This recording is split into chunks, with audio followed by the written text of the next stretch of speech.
Calming Distractions, Questioning Movies by Frank W. Baker. Movies are fun.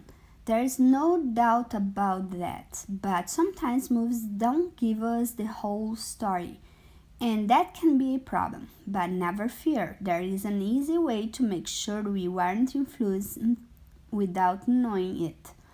Think about what you see and ask questions.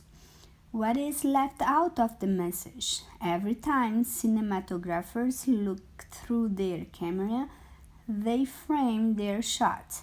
They focus on one thing, but just as important as what is in their frame is what isn't. Sometimes movie makers leave things out of the frame or cut off the script on purpose. But why would they do that? Well, there are a few reasons. The numbing effect. One reason filmmakers leave things out is simply a length issue.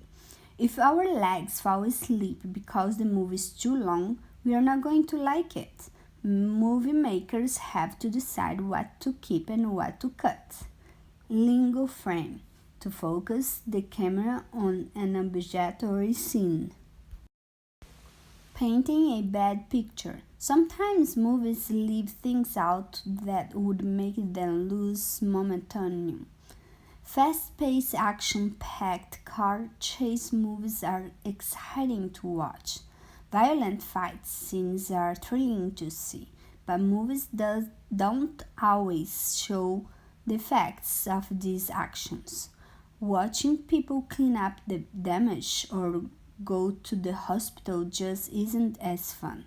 So even though the movie is entertaining, we have to remember that it's not really how things would go down in real life. Cameron Diaz in Charlie's Angels makes fighting in hills look easy, painting a pretty picture. Think about a movie dealing with ordinary people with real problems.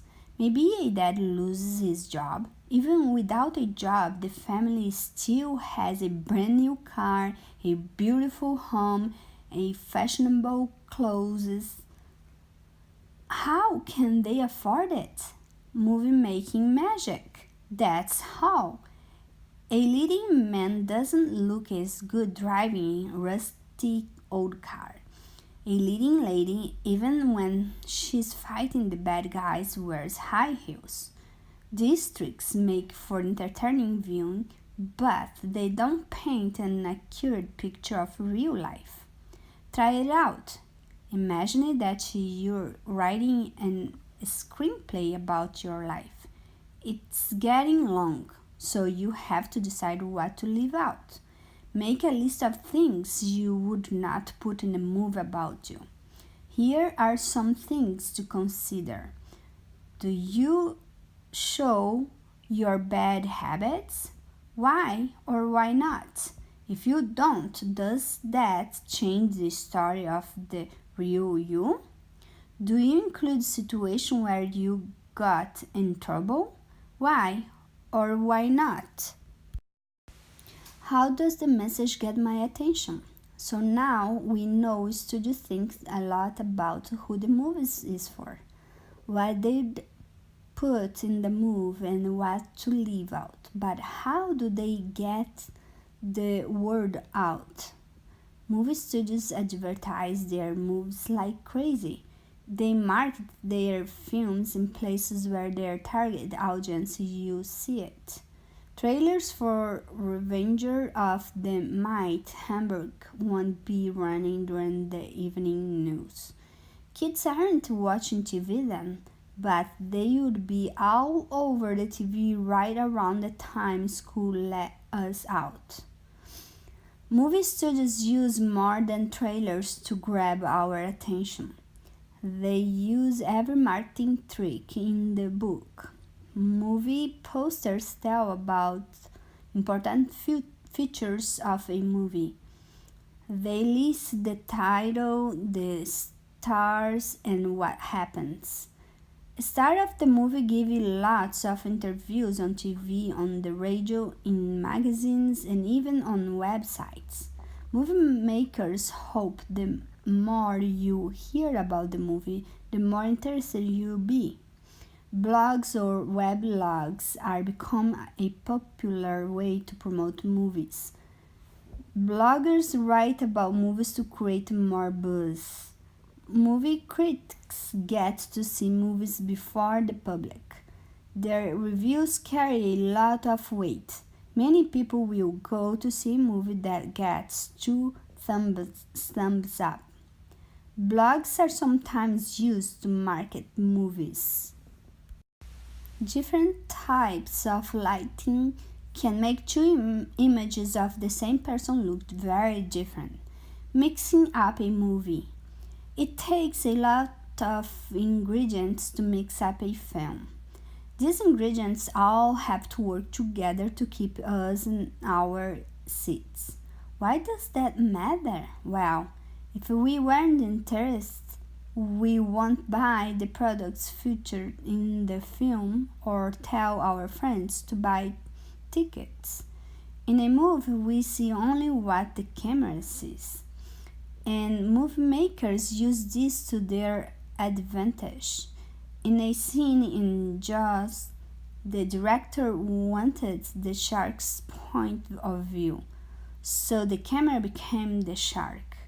When the shark moved, the camera was panned. We don't see the shark, but we know it's after the swimmer. The position of the lights can tell us a lot about what's happening. A character in a well-lit area is safe and happy. When a person's face is half in shadow, half in light, we know she's doing something evil. Movie makers use CGI, computer-generated imagery, to keep the action going.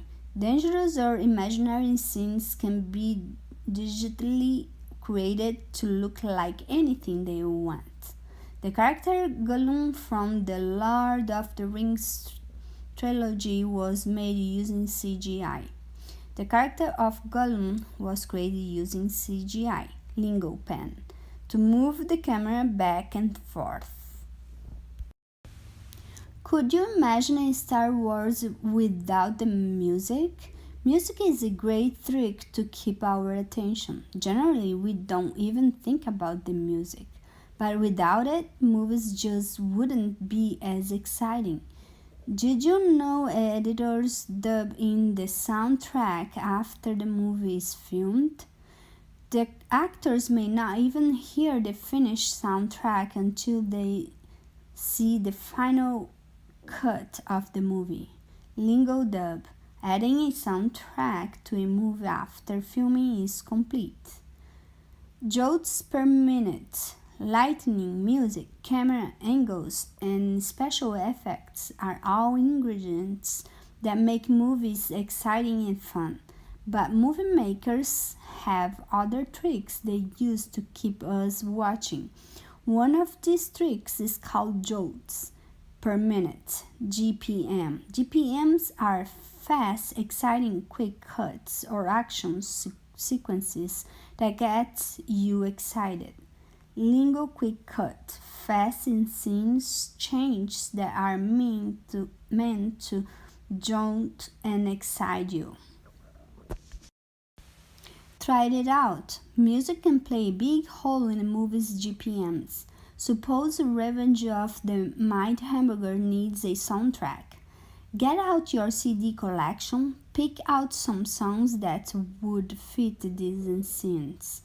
The Mighty Hamburger is rolling down the hill on his skateboard, going 60 miles per hour.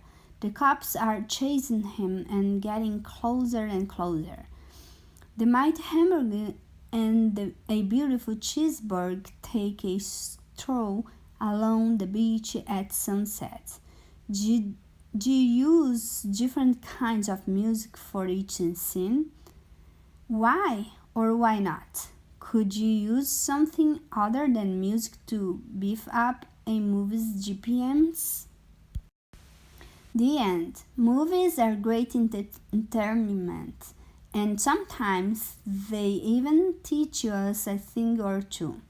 That's why we watch them.